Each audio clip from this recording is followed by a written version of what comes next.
Puntland markay aayaheeda garato oo mowqif cad qaadato dhibaatada Soomaaliyana way xalismaysaa laakiin waxay ka xasili laadahay aragti xumada ama ilduufka ku dhacaya siyaasadda dhinaca Puntland oo aragti la'aanta gadayaan Soomaali aan lala wadinay ku mashquuleen waa tahay daawadayaal soo dhawaada halkan warbaahinta Ugbaad TV ama Ugbaad Media Group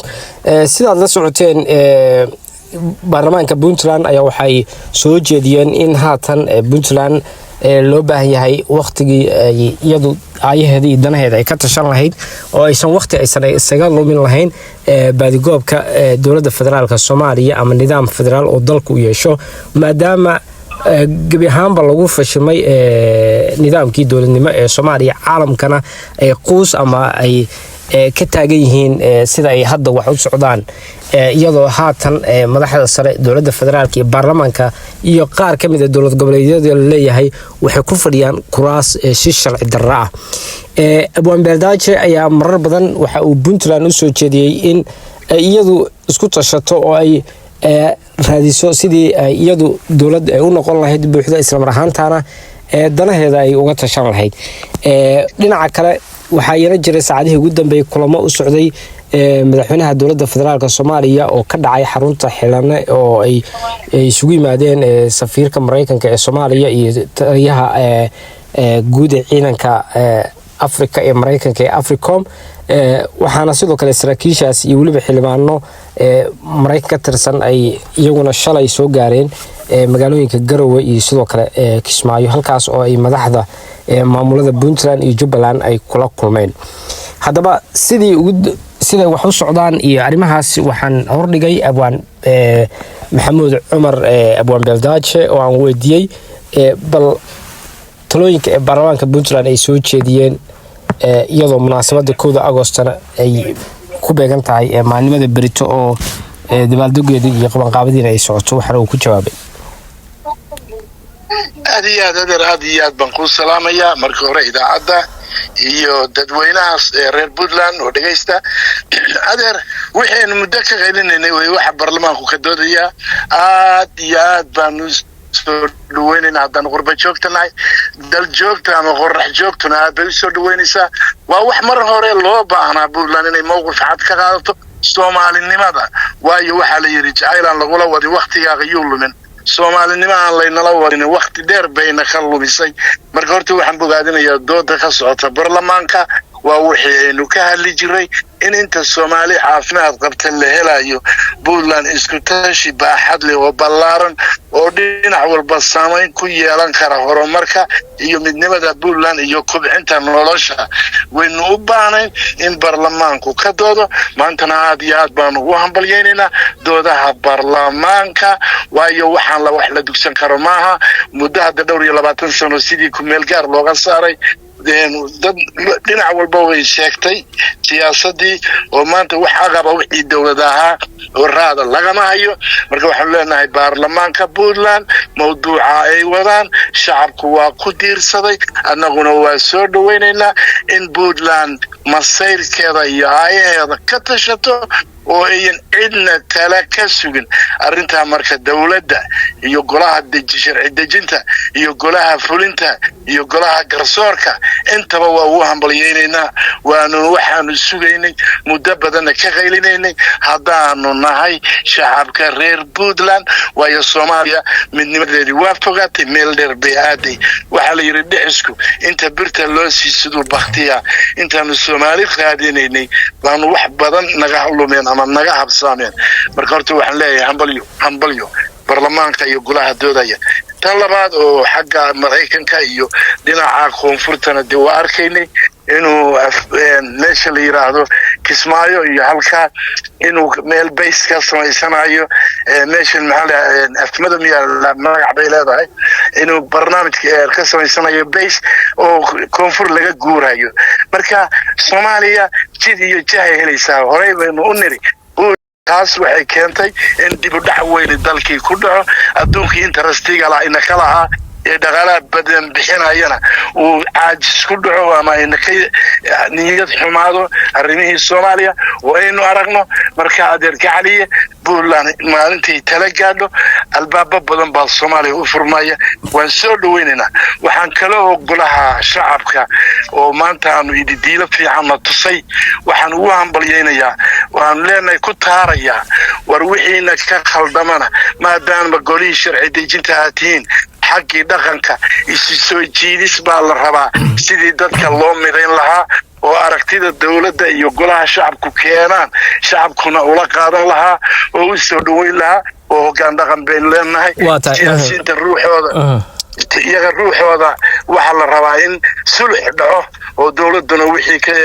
ka khaldanaana saxdo wixii lagaga khaldanaana golaha baarlamaanka uu dejiyo dhamayo Puntland waa Puntland mucaarad iyo maxaafidba in loo madoobo mustaqbalka ummadda Puntland iyo sidii wadajir Soomaaliyana loo raadin lahaa talayno gaara oo didibada u aasan yihiin aynu u yeelan lahayn waxa laga rabaa baarlamaanku dadaalkay wadaan inay ballaariyaan oo meel kasta oo yar isafgaran waa ka jiray inay si qabow oo wanaagsan noogu soo dhamayaan shacabkana waxaan leeyahay wardal iyo dibad shacab weyno waxaynu ka qaylin jiray ama dawladdeena iyo dawladii horeba ku dhaliili jiray maanta ayaynu gaaray dawladdeena ama shacabkeeni kulli ay ka doodayaan marka waxaan leeyahay shacab weynaha reer Puntland dawladda iyo sharci dawladdeena inoo dhisan dhinac ciidan dhinac wadaninimo halays barbar taago midnimo bay waxnoo goysa oo dhinac walba bas barbar taag baynu u baahanahay intaana waxaan leeyahay shacabka war shacabka midnimo la idinka rabaa la shaqaynta dawladda la idinka rabaa midnimada Puntland baa la idinka rabaa waxayna ka khaldana wadajir aanu saxano aad baan ku salaamaya maxaa kale oo weydiinaysaa waa tahay dhinaca kale Puntland 28 sano ay jirsanaysaa oo saacadaha soo socda la galaya marka Puntland madaadiida loo asaasay waxa la sheegay inay ugu weyn tahay markii la dhisayay baadigoobka dawladnimada Soomaaliyeed iyadana 28 sano kadib ma muuqato sida hadda sheegtay ayadaha ka tashato maxay kale Puntland ay ku faani kartaa hadda 28 sano kadib inay qabsatay waxay ku faani kartaa aad iyo aad waa su'aal dadweynuhu isweydiinayo Puntland inay wax noqoto Soomaaliyana doonto baa loo asaasay inay wax noqoto waa ku guuleysatay qabyona ma dhamaatay weli hore markeedii horay buu u socdaa meel aad ilaah lagu baryo waxna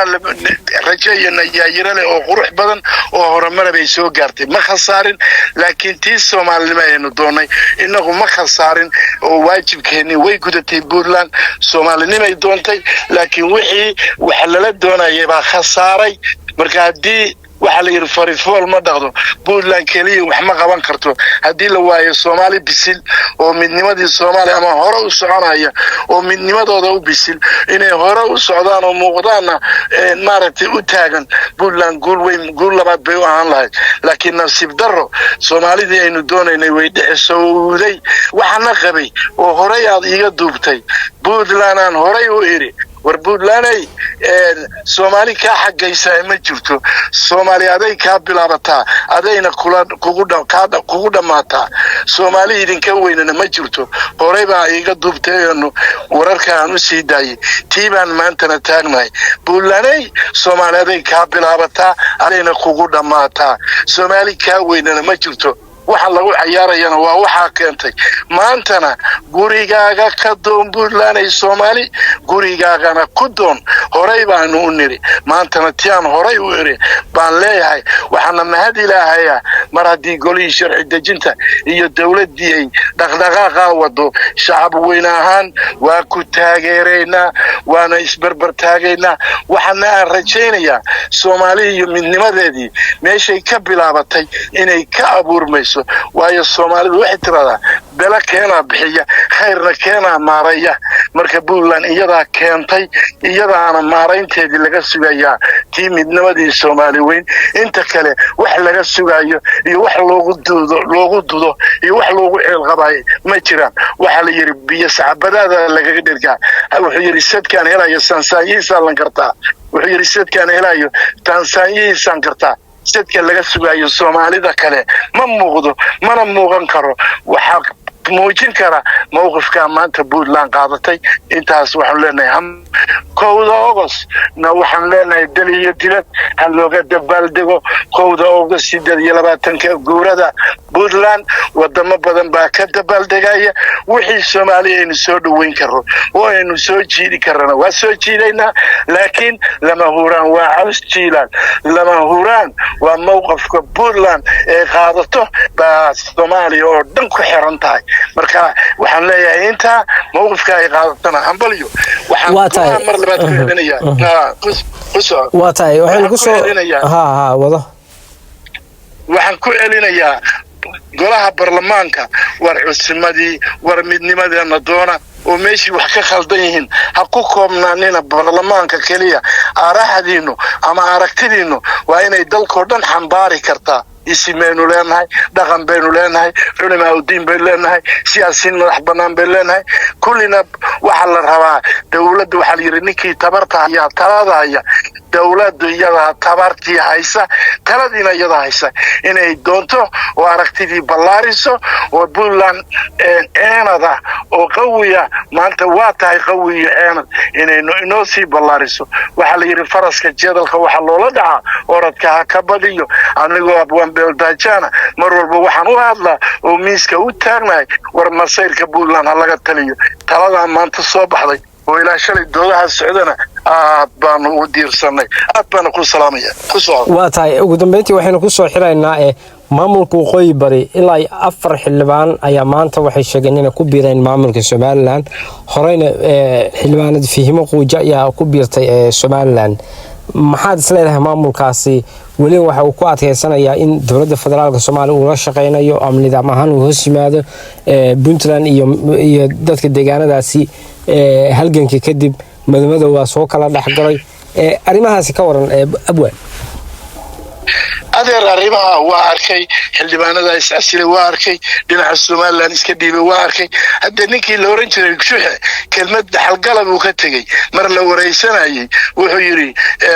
SSC ama waqooyi bari waa baradho kulul horta baradho kulul bayna ka tahay inta uma dhaafi karo laakiin waxaan soo dhaweynayaa maanta oo